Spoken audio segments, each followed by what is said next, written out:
Boa noite, queridos alunos do oitavo semestre na disciplina de alfabetização de jovens e adultos.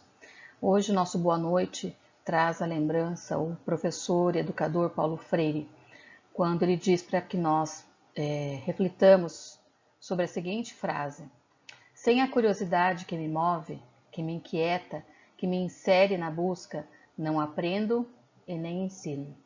Que nós sejamos, então, em mais essa semana que se inicia, curiosos para aprendermos e compartilharmos também os nossos saberes que estamos construindo todos juntos nesse curso, nesse final de curso de pedagogia. Sejam todos bem-vindos, então. Hoje a nossa aula será sobre as temáticas da UA3 e a UA4, né, que nos propusemos a estudar. Vão trazer de forma geral os marcos legais da educação de jovens e adultos, apontando a questão da alfabetização nesses marcos legais que a EJA, Educação de Jovens e Adultos, foi se constituindo na história da educação brasileira. Então vamos lá? Inicialmente, eu gostaria de resgatar algumas ideias sobre os sujeitos da educação de jovens e adultos. Nós já vimos essas questões, mas eu gostaria de resgatar para que a gente parta desse ponto de reflexão para continuar os nossos estudos acerca da legislação. Então, quem são os alunos da EJA? Só para lembrar, né? Os alunos da EJA precisam ser conhecidos não só pelo que eles fizeram na vida acadêmica ou não fizeram, mas principalmente pelas suas vidas. Então é importante conhecer a trajetória de vida desses alunos. Também em qual momento exatamente houve a exclusão da escola ou houve a evasão da escola, né? Por que eles não foram para a escola? Por que eles saíram da escola? Ou porque saíram com eles da escola de alguma forma certamente indireta. Qual a visão de mundo que esses alunos têm? Quais são as identidades que caracterizam esses alunos, né? São pessoas trabalhadoras, são da mesma raça, são da mesma idade. Quem são esses alunos, né? Identificar, criar uma história com esses alunos. Refletir também, logicamente de maneira crítica, qual a relação desses jovens e adultos com a educação ao longo de suas vidas, né? E ao longo de décadas de constituição dessa modalidade de ensino, hoje assim tratada. Conhecer também alguns programas que foram feitos para que a educação de jovens e adultos fosse desenvolvida no país e quais são as causas, as implicações sociais, políticas e econômicas que estão por trás da implementação desses programas e dessa legislação. Bom,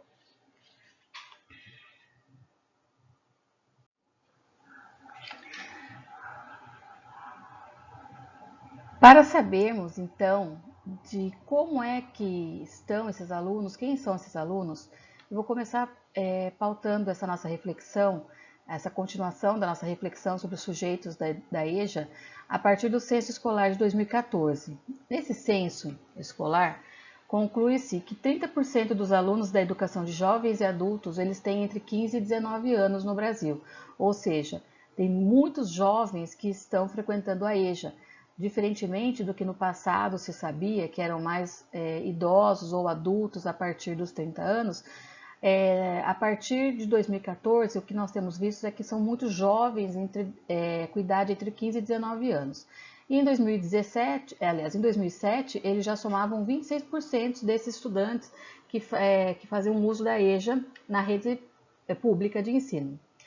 Por esse censo também, nós temos que refletir um pouquinho sobre, ao fazer a pergunta nos censos, né, a gente tem um parâmetro de resposta. E esse censo, ele tomava como pessoas alfabetizadas, significava que eram aquelas pessoas que declaravam saber ler e escrever. Então, era de livre declaração da pessoa que sabiam ler e escrever.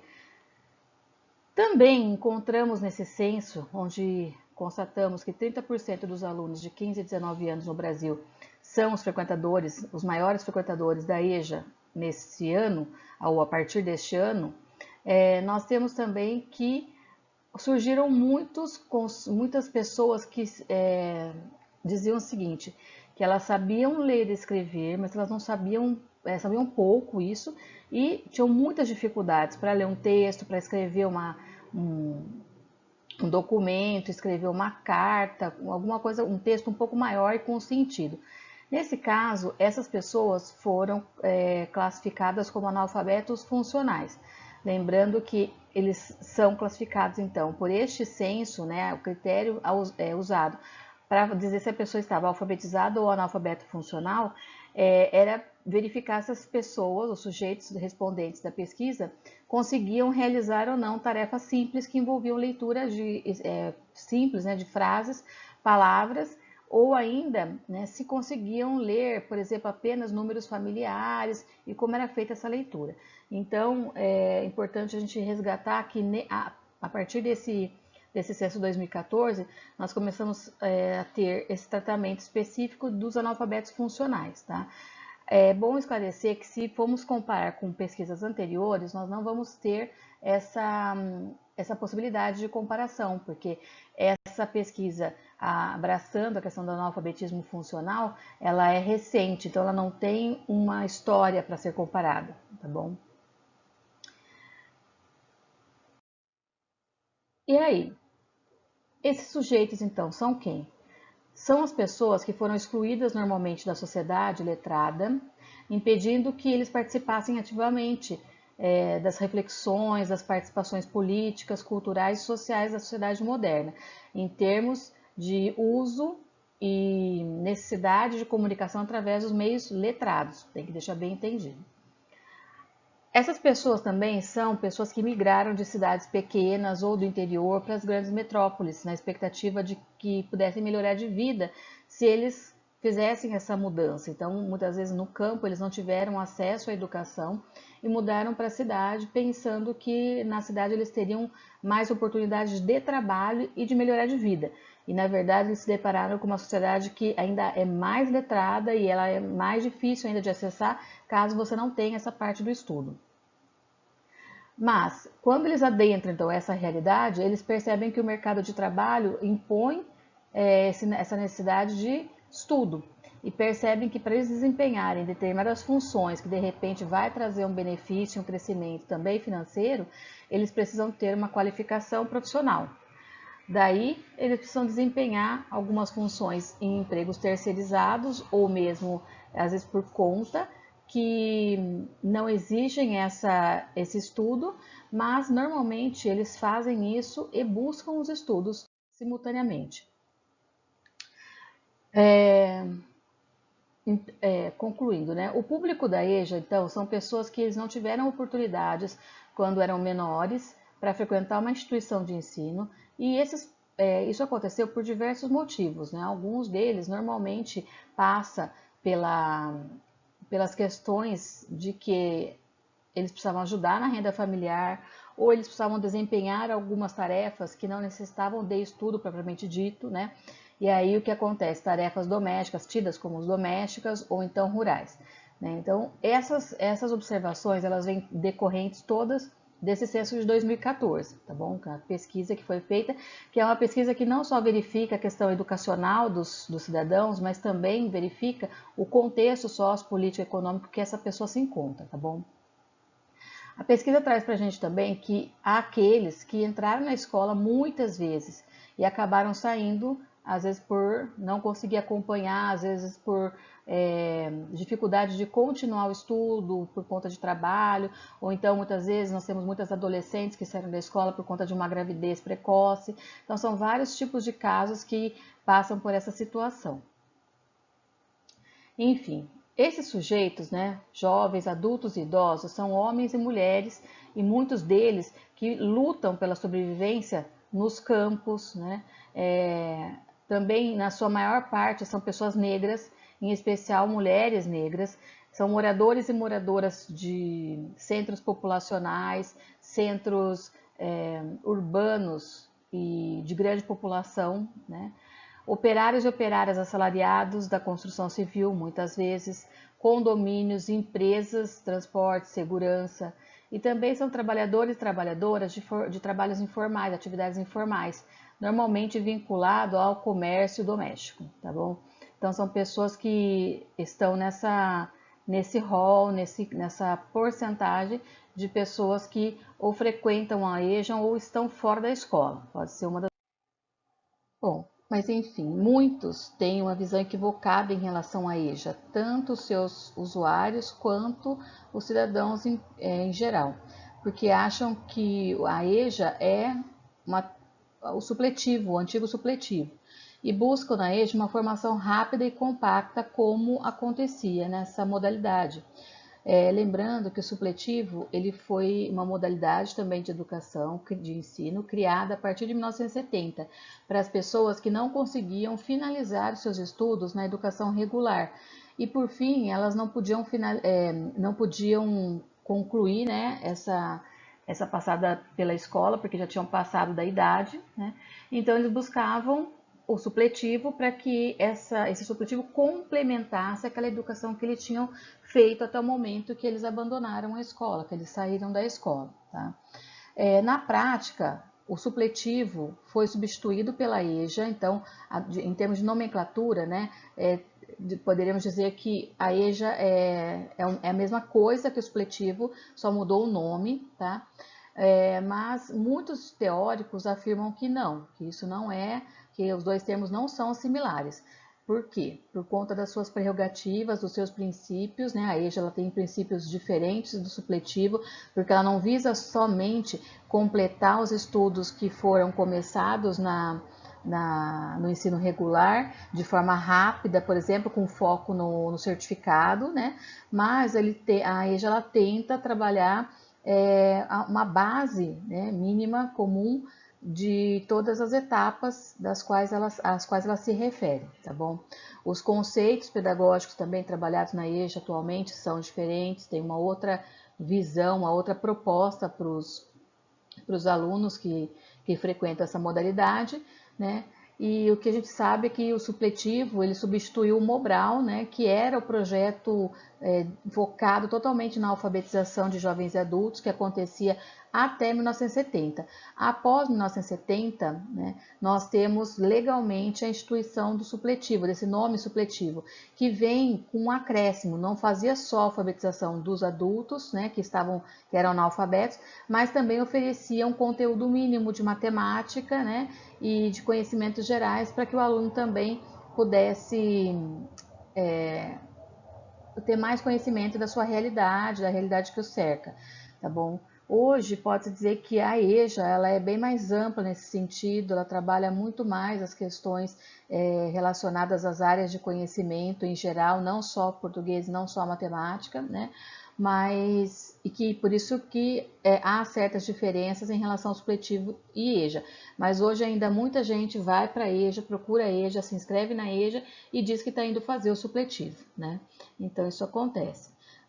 O perfil da EJA é daquele jovem então e adulto que tiveram dificuldades no processo de alfabetização muitas vezes, né? Se comprometeram seus estudos no fundamental já e depois precisaram dessa modalidade para que eles continuassem os estudos que deixaram de acontecer por conta da dificuldade de alfabetização. Então, muitos jovens e adultos procuram a EJA para alfabetização, pegam bem no começo, depois eles passam pelos conceitos, pelos estudos, pelos temas de fundamental e depois pelo ensino médio, pela EJA ensino médio, né? E existem muitas barreiras ainda para que esse fluxo aconteça com facilidade, né? Muitos vão e voltam várias vezes da escola, né? No caso, inclusive, do noturno, porque muitas vezes a EJA ela continua sendo oferecida apenas no período noturno, por uma crença antiga que também veio da origem do supletivo, da época do supletivo pós-1970, de que a maioria que era analfabeto ou estava sem a formação da educação formal nos níveis fundamental e médio, eles eram trabalhadores ou tinham saído da escola porque precisavam trabalhar. Então, se eles trabalham durante o dia, essa EJA, esse estudo só podia acontecer à noite, né? Porém, muitas pessoas hoje que procuram EJA, elas são pessoas que estão em casa ou então no comércio informal e elas não têm essa questão do trabalho regular com horário até às 6, por exemplo, e ficam livres depois das 6. Então, hoje, nós temos uma variação da oferta da EJA, não só no período noturno, mas também nos períodos diurno e vespertino, que é à tarde, né?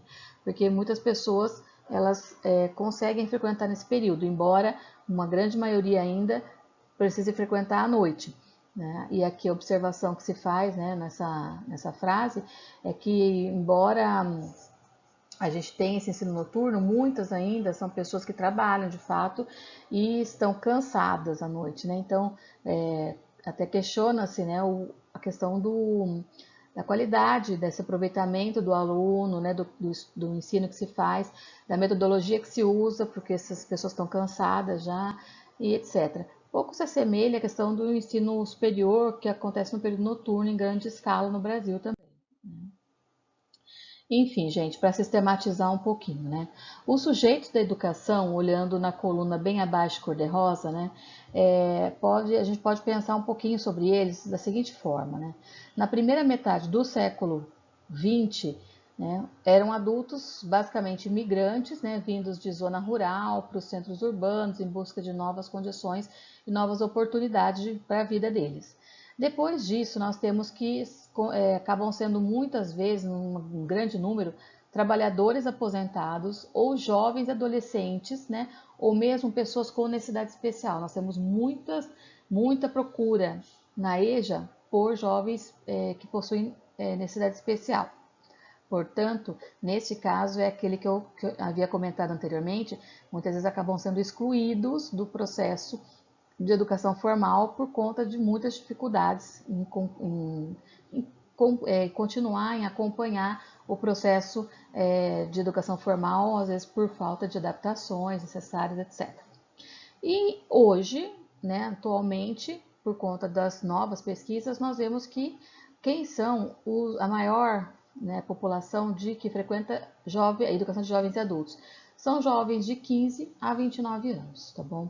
E muitos fazem isso, né, até por melhores condições de emprego, porque eles abandonaram a escola de fato nesse período, né? Também por a obtenção do diploma escolar para poder continuar os estudos, que hoje o mercado de trabalho está muito mais agressivo nesse sentido, né? Cobra muito essa questão de certificados, diplomas de formação, né? Ampliar sua escolaridade, justamente por essa questão de mercado de trabalho também, e para conseguir justamente o primeiro emprego. Muitas vezes eles precisam ter estudo básico, não tem como, né?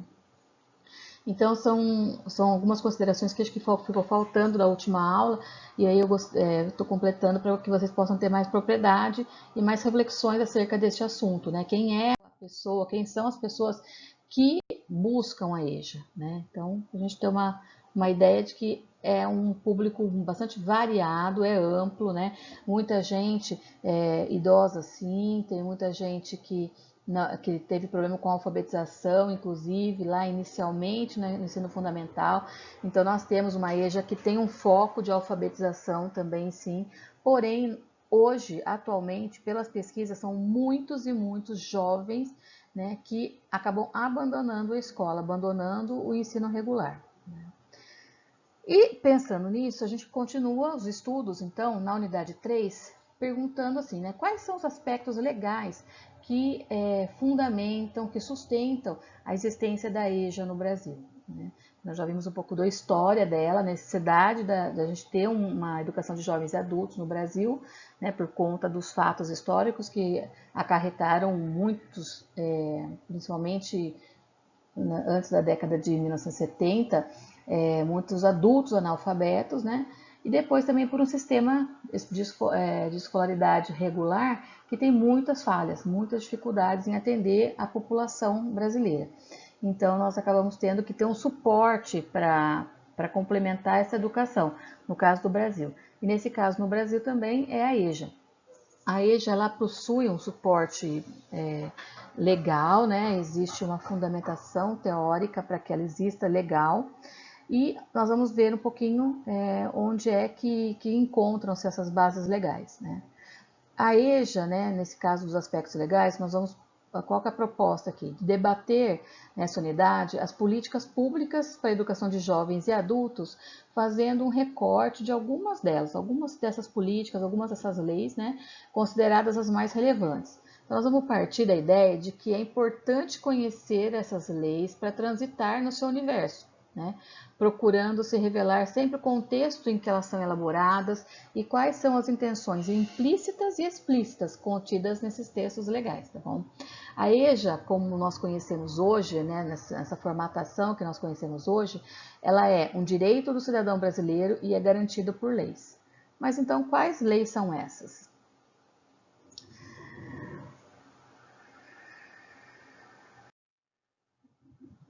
Embora garantida por lei, a história da educação de jovens e adultos no Brasil, ela se insere num contexto de desvalorização e indiferença, como nós já vimos várias vezes, né?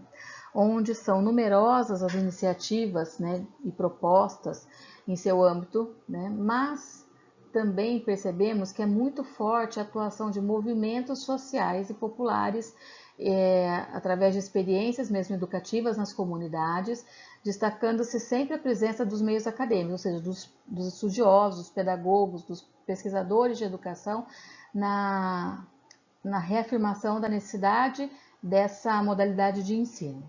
Essas iniciativas são caracterizadas também por um denso universo, né, atravessado por muitas possibilidades e necessidades variadas, que o processo de alfabetização e desescolarização, eles não se completam no tempo certo, né, ou às vezes de forma adequada.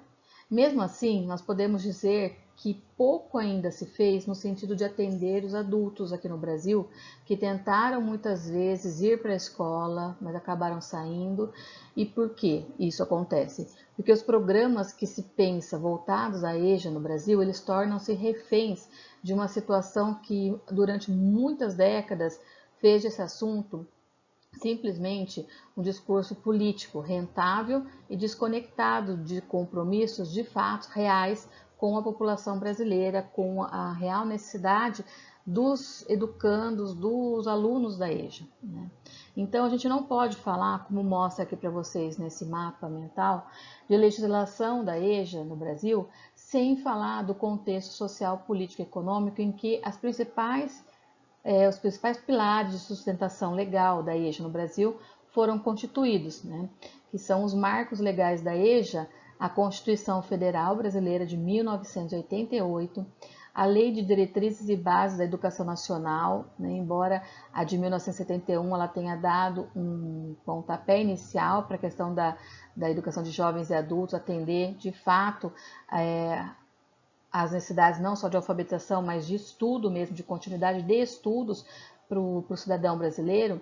A Lei de Diretrizes e Bases, que hoje ela é referência, é de fato a atual, a Lei número 9394/de 1996. E por fim, o Plano Nacional de Educação, é o que sustenta a educação de jovens e adultos no Brasil hoje, né?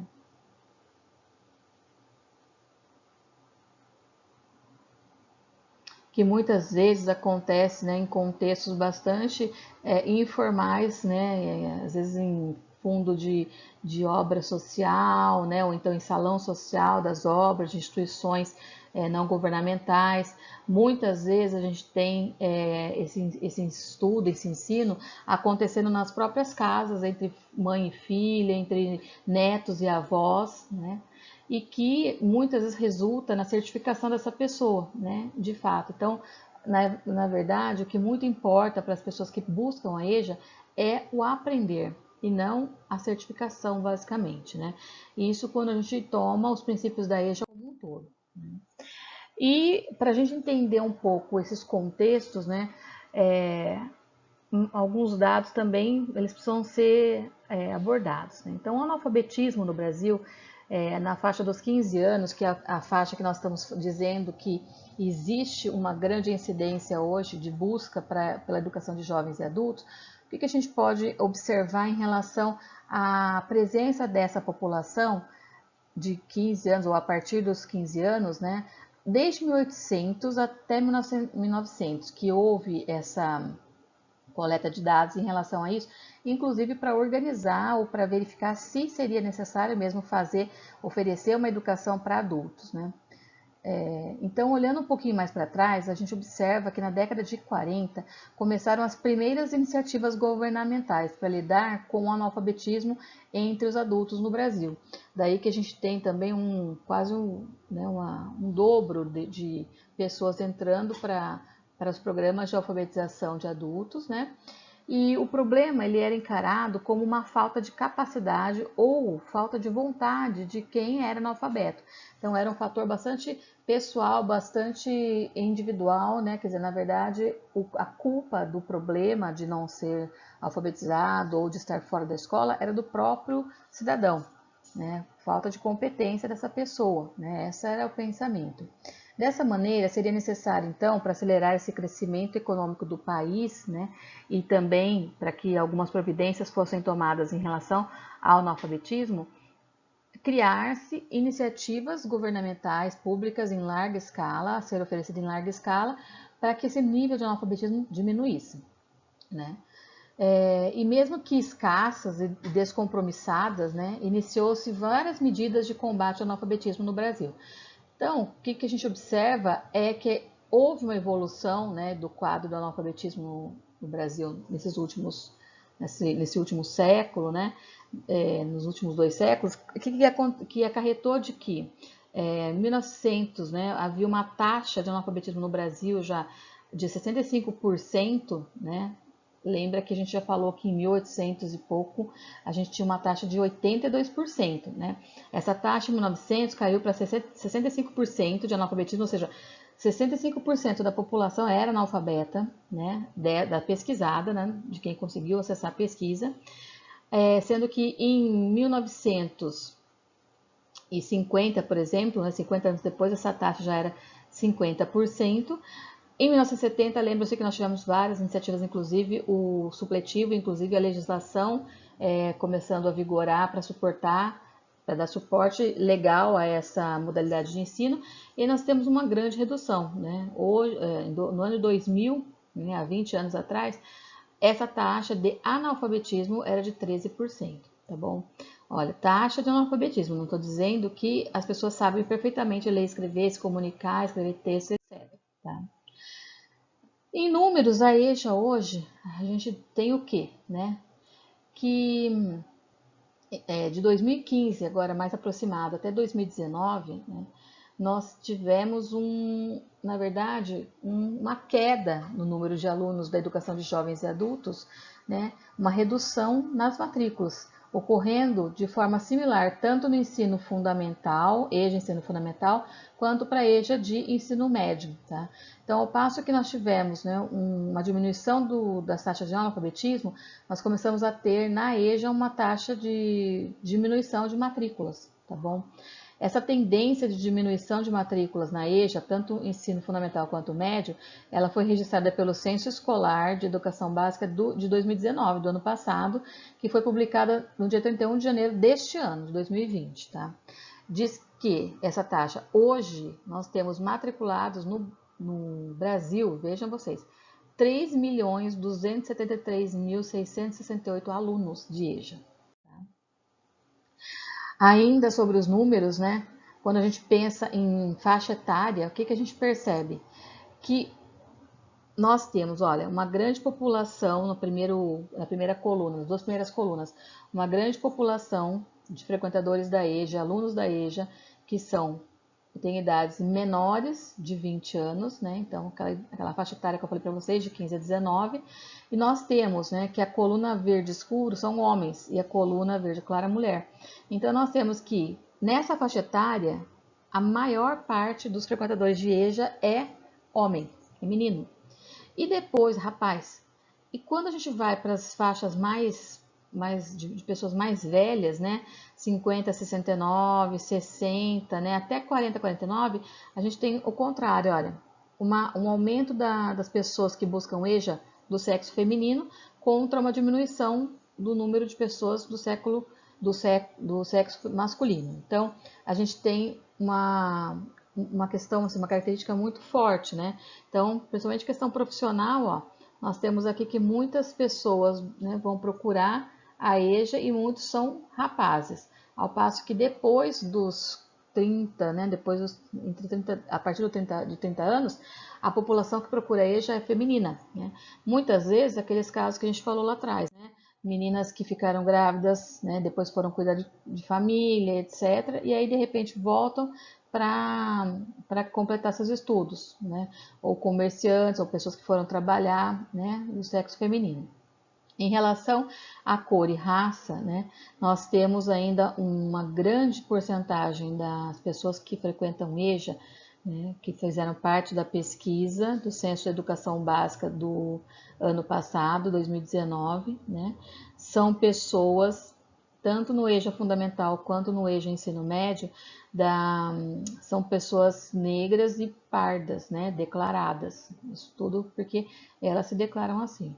A menor quantidade que nós temos, né, é indígena ou da raça, né, da etnia amarela, significa asiáticos, né, e similares lá da região, né, e uma grande porcentagem não declarou, nem raça, nem cor. Então não dá para a gente saber, mas provavelmente a gente estima-se, né, que seja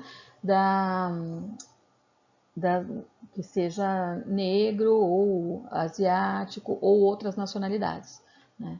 Então essa é a realidade em números do Brasil. Enfim, o país, né, ele já mostrava um desenvolvimento a partir da década de 1950, né? E o adulto analfabeto, ele não tinha naquela época o direito ao voto. Então, voltando um pouquinho às questões legais. E no contexto, que a gente não pode deixar de discutir o contexto.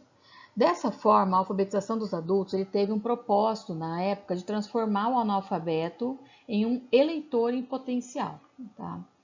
O mesmo documento cita que no começo da década de 1960, as inquietações e as preocupações do professor Paulo Freire encontraram-se, né, muito latentes e muito presentes e em relação à conjuntura do país, um espaço favorável para o desenvolvimento das práticas sistematizadas, né, que puderam possibilitar à população brasileira condições para sua alfabetização na época, pois nesse período o analfabetismo ele era encarado como uma consequência da miséria e da desigualdade social. Então vejam vocês que antes de 1950, a questão de você ser analfabeto ou você não ter estudo era uma questão particular, pessoal. A culpa era sua de você não ter dado conta. Depois dessa fase, tornou-se um problema social, um problema do Brasil, que o governo teria que dar conta dessa questão. Tá? A educação, então, ela passou a ser entendida como um ato político, diz, né, muitos estudiosos. E a alfabetização propriamente dita, ela era compreendida por Paulo Freire muito mais do que uma simples um simples domínio psicológico, mecânico, né, da escrita, da técnica de escrever e ler, mas principalmente a escrita, a alfabetização, ela era a formação de uma atitude de criação e recriação do mundo e das coisas, ou seja, ela era uma porta para a transformação das realidades sociais que se colocavam no momento, né? E isso, né, toda essa situação, ela se daria através do quê? Ela se daria através de trocas, de partilha de experiências, né, de situações de vidas que os educantes podiam fazer uso na educação de jovens e adultos, né, e através principalmente da alfabetização, do tipo de alfabetização proposta através de palavras geradoras, né, temas geradores que tinham a ver com a vida das pessoas, com a vida dos jovens e dos adultos que procuravam essa modalidade de ensino, né? Então, a gente tem que a presença marcante do Paulo Freire, né, esteve aí acontecendo até 1964, mais ou menos, né? Então, muito se fez, né? Muito conseguiu fazer pela alfabetização dos jovens, dos adultos, de fato, para que eles fossem muito mais do que um voto, né? Um voto assinado, eles fossem pessoas que pensassem, que refletissem, que discutissem as situações que viviam, né, para tentar melhorá-las, tentar achar soluções para melhoria. Isso foi mais ou menos até por volta de 1964, quando a gente teve o golpe, né, instituindo um regime militar no Brasil, e aí houve um corte nesse processo que vinha sendo desenvolvido. Mesmo assim, um corte nesse tipo de desenvolvimento de foco, né, para transformação, para crítica, etc. Na época, ainda continuaram existindo, né, a gente não teve uma parada das campanhas, dos programas de alfabetização, que continuaram sendo deflagrados nesse período, mas agora num novo contexto histórico, né. Então, a gente pode citar, principalmente dessa época, o programa do Mobral, né, que durante mais de 20 anos ele teve uma repercussão de existência no meio acadêmico, no meio educacional, né, se tornou notável, só que infelizmente notável pelo esvaziamento do sentido crítico e da contextualização socioeconômica, cultural que vinha sendo implantada anteriormente nas ações pedagógicas.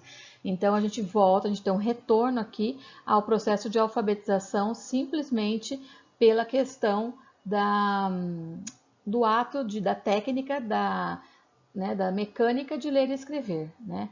A questão toda de discutir a compreensão do mundo, propor soluções para os problemas, né? A questão crítica, né? Reflexiva do que a gente vive hoje, das causas disso, foram abandonadas em detrimento de apenas o foco na alfabetização. Então, se voltou a fazer um processo de alfabetização sistemática voltada só para a questão da leitura e da escrita, o que hoje nós percebemos que ocasionou uma grande população de analfabetos funcionais atreladas às dificuldades e falhas da própria escola regular, que a gente conhece, do próprio ensino regular e formal, que nós conhecemos no Brasil, tá bom?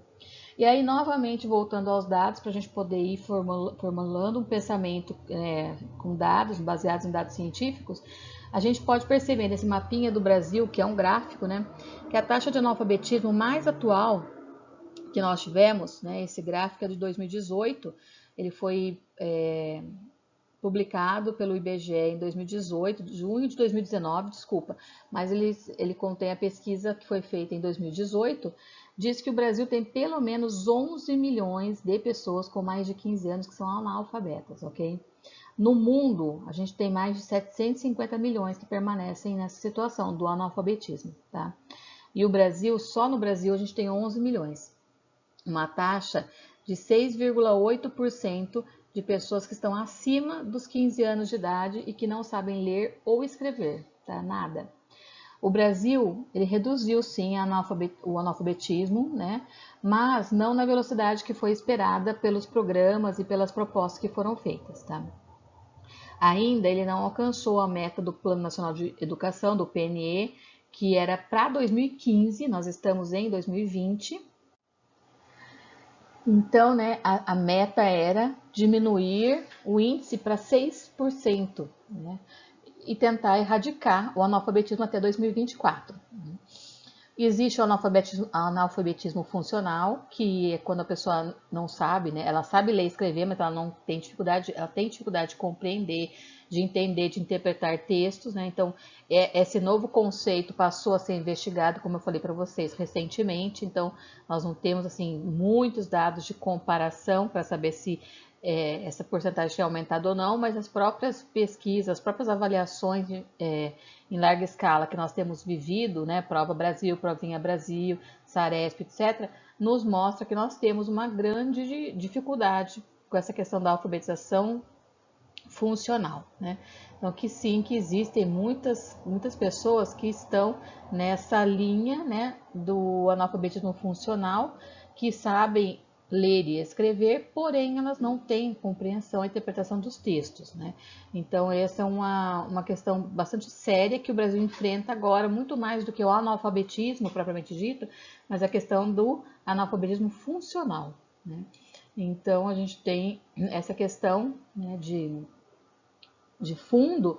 E lembrando que 30% dos brasileiros, segundo essa pesquisa, né, entre 15 anos e 64 anos, eles são analfabetos funcionais, declarados, tá bom? Eles se autodeclaram analfabetos funcionais, né? Que é o que a gente pode também ver aqui, ó, nesse gráfico, no que eu acabei de falar.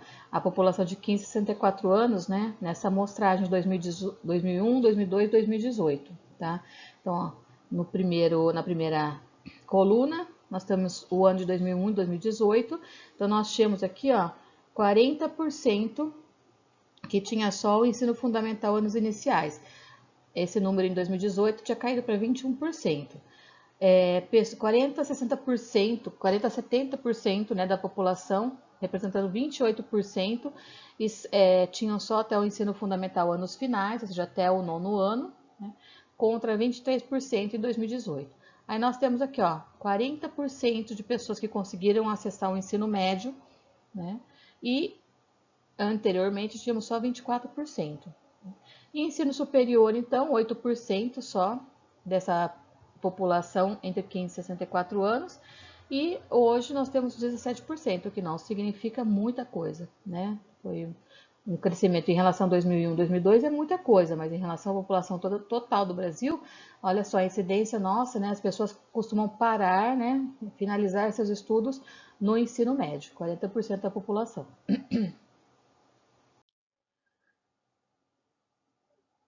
E aí a gente vê aqui nessa tabela que quase 75% dos jovens entre 18 e 24 anos, que novamente eu reafirmo, atualmente é a população de EJA, né? A população de EJA não é idoso, né? Não é, pessoas a partir dos 30 anos, os 40, mas são jovens de 18 a 24 anos que estão atrasados ou abandonaram os estudos, tá?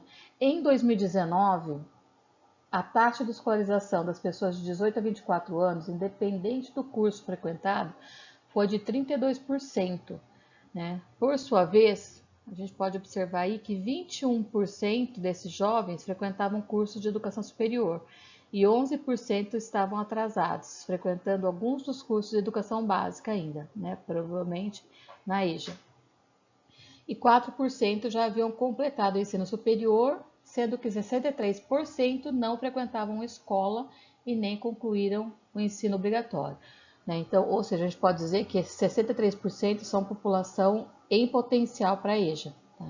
Então, nós temos números aqui bastante alarmantes, né? Se a gente pensar que entre 100% da população brasileira, nós temos 63% que não frequenta escola e que não concluiu alguma etapa de ensino. É muita coisa, né, gente? É muita coisa. Então, ainda tem muito a se fazer na educação pública, na educação do país como um todo, né? Mas, enfim, né, o foco da nossa finalização dessa aula hoje são as políticas educacionais que, mais expressivamente, se relacionaram à EJA, e nós temos início, né, dessa política com a própria Constituição Federal de 88, pois é ela que garante, no título dos direitos individuais e coletivos, né, na Constituição, o direito à educação a todos os cidadãos brasileiros, né? E isso está expresso no artigo 208, né, que a gente está lendo aqui na tela. Observa-se, né, porém, por meio deste texto do artigo 208, que a preocupação central com aqueles que não tiveram condições de escolarização em idade própria, né, e deve ser oferecido para esses alguma forma de acesso a esse ensino que eles não tiveram, não puderam, né, dar conta, não tiveram acesso ou não continuaram, em ensino público, tá bom? Olha só, é bem diretivo, é ensino público e gratuito, tá? E aí, para cumprir essa Constituição Federal de 88, nós temos a Lei de Diretrizes e Bases da Educação Nacional, número 93/94, do ano de 1996, que vai definir, atendendo a esse artigo 208 da Constituição, vai definir com mais clareza o que seria esse acesso, como seria esse acesso, e coloca a EJA como uma modalidade de educação básica que, né, será destinada àqueles que não tiveram acesso ou continuidade de estudos no ensino fundamental e médio em idade própria. Ela faz isso no título 3 dessa legislação. Nós temos vários títulos, e o título 3 ele diz respeito ao direito à educação e o dever do educar, né? Então, vai dizer, no artigo 4, que as pessoas têm direito a essa educação em qualquer idade, principalmente as que não tiveram acesso, né? Depois, o artigo 5º, ele vai reforçar que qualquer cidadão, né, do grupo de cidadãos, qualquer associação comunitária, organização sindical, entidade de classe, etc., pode acionar o direito público, né, o direito, para exigir que esse acesso à educação seja oferecido, tá? Também o ensino público e os órgãos públicos têm dever de recensear anualmente as crianças que estão em idade escolar, crianças e adolescentes, bem como os jovens e adultos que não concluíram a educação básica. Então, aqueles dados que eu mostrei para vocês, né, e devem sair anualmente, aqueles dados, eles são obrigação do governo, eles não são um bônus do que está sendo feito de pesquisa com a população, mas são obrigação. Né? E nós temos direito de saber quantas pessoas, como é que anda a educação no país e quantas pessoas estão alfabetizadas ou não estão, quantas estão com o ensino regular ou não, tá bom?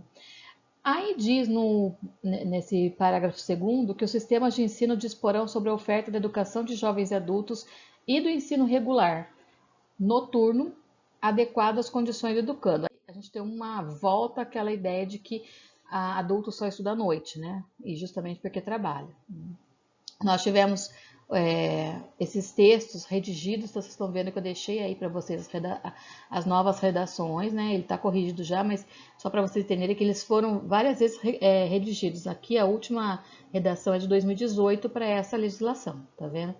A seção 5 vai tratar especificamente da educação de jovens e adultos, né? Vai dizer sempre, né, que vocês já estão ouvindo algumas aulas, né? Mas que ela é destinada àquelas pessoas que não tiveram acesso ou continuidade de estudos no fundamental e médio, na idade certa, no tempo certo de aprendizagem, que os sistemas de ensino eles têm que assegurar que isso aconteça de forma gratuita, tá? Não pode cobrar. O poder público vai ter que viabilizar e estimular o acesso e permanência do trabalhador na escola. Então, tem alguns dispositivos que ajudam o trabalhador, por exemplo, ele pode ter uma flexibilização na questão dos estudos. Agora, hoje em dia está sendo oferecida a modalidade EAD também para ele poder estudar, tá certo? Então, algumas questões estão sendo tratadas nesse sentido de que o adulto ele tenha que ter uma flexibilização maior das suas condições para finalizar os seus estudos, né? Que a educação de jovens e adultos, ela preferencialmente tem que se ligar a uma educação profissional e hoje ela tem que se ligar à educação tecnológica, principalmente essa determinação da lei, né? E os sistemas de ensino sempre vão manter os cursos e exames supletivos, que são aqueles, né, mais rápidos, né, que finalizam, né, o estudo no segmento anterior. Então, digamos que uma pessoa estava no fundamental, ela abandonou o estudo, a gente tem uma aplicação dos exames supletivos para que ela possa concluir e ser certificada, para que ela possa prosseguir o estudo. Então, esses exames supletivos, eles têm essa finalidade, de finalizar alguma etapa que a pessoa já estava concluindo, para que ela conclua mesmo e continue os estudos, tá bom? Aí vai falar sobre os exames, que são o exame de conclusão do ensino fundamental para os maiores de 15 anos, exame de conclusão do ensino médio para os maiores de 18 anos, né? E que os conhecimentos e habilidades que vão ser adquiridos pelos meios informais, ou seja, na vida das pessoas, né? Eles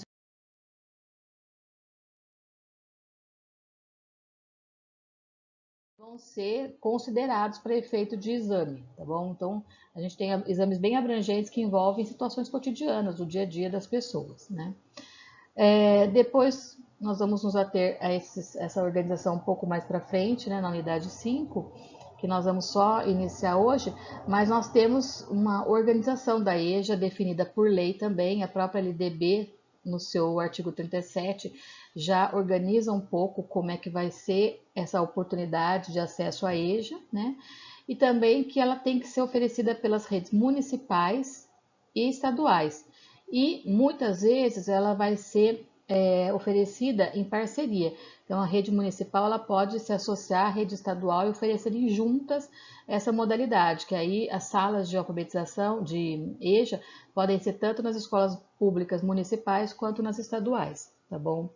E existem também os centros integrados de educação de jovens e adultos, né? Então, é uma infraestrutura própria que oferece as aulas durante os 3 turnos, manhã, tarde e noite, que foi aquilo que eu falei, que hoje em dia tem se pensado nessas possibilidades porque não existe só um público trabalhador que está interessado em cursar, em concluir seus estudos, mas existem pessoas que precisam concluir para trabalhar, então a gente pode oferecer esse ensino nos outros turnos também, sem ser o noturno, né? Que é até melhor, até uma questão de, por exemplo, donas de casa em relação à violência, idosos, né? A gente tem um oferecimento em outro período. E aí as regras gerais, né, que a gente já mais ou menos sabe que o ensino fundamental ele é oferecido em 4 anos, né? E aí geralmente ele conta com 3 etapas: a etapa básica do ensino fundamental, EJA, a etapa básica do fundamental, e aqui acontece a alfabetização. Depois a fase complementar, que institui os conhecimentos para além da alfabetização até o 5º ano, e a fase de EJA final, ensino fundamental final, que é o pessoal, que é o conteúdo, os temas de 6º ao 9º ano, tá bom? E o ensino médio ele tem duração no máximo de 2 anos, tá?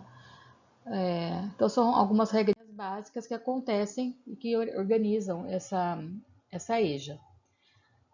Ligada a isso, né, existe um outro documento, né, que ele não é um documento que normatiza, né, de forma a garantir federalmente o oferecimento da EJA. Isso quem faz é a Constituição, fundamentada ou melhor, explicada na LDB, né? O Plano Nacional de Educação, que a gente já conhece, ele vai subsidiar as metas e estratégias para se alcançar os objetivos com a EJA.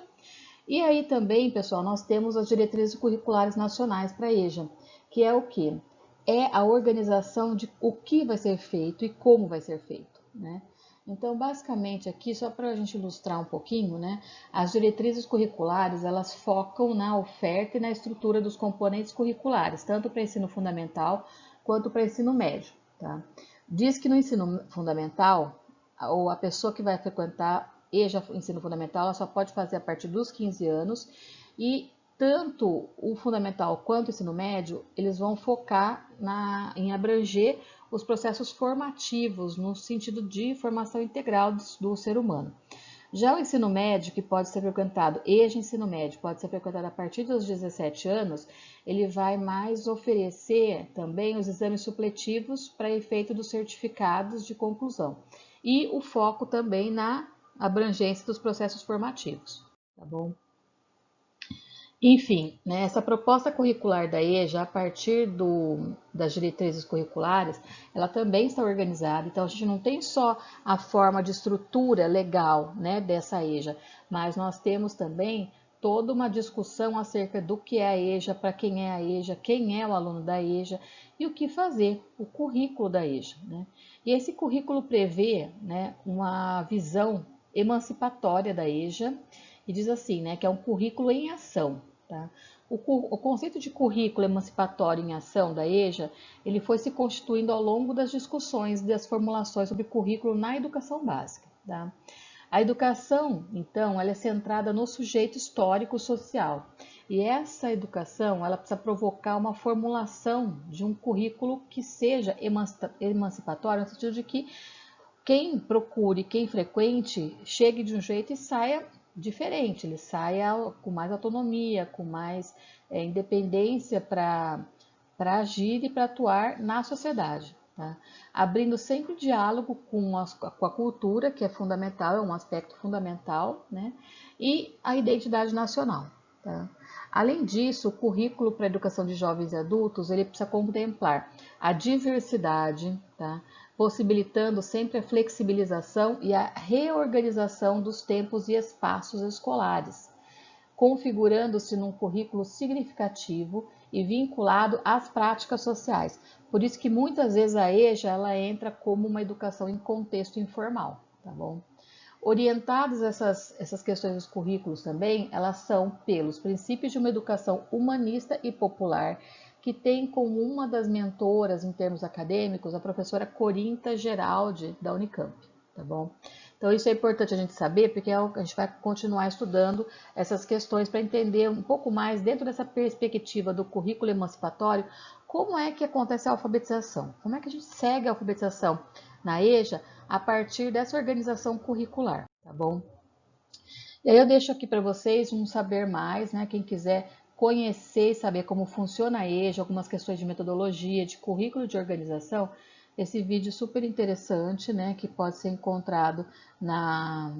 Se vocês colocarem no... Tem esse link, né? Mas também vocês podem achar procurando pela EJA Conexão do canal Futura, tá? Vocês vão encontrar bastante informações sobre isso. Então, por hoje é só. Foi uma aula longa, mas uma aula proveitosa, com o intuito de fazer uma síntese da unidade 2 e apresentar para vocês a unidade 3 de forma mais completa, as bases legais da nossa educação, porque a partir de agora nós vamos estudar mais a questão metodológica, a questão de currículo da EJA e justamente para focar na questão da alfabetização dentro deste currículo, tá bom? Muito obrigada, bons estudos, boa continuidade. Agora vocês seguem as leituras e a participação de vocês nas atividades sugeridas, no roteiro que foi deixado no AVA, já coloquei no AVA, tá bom? Bons estudos.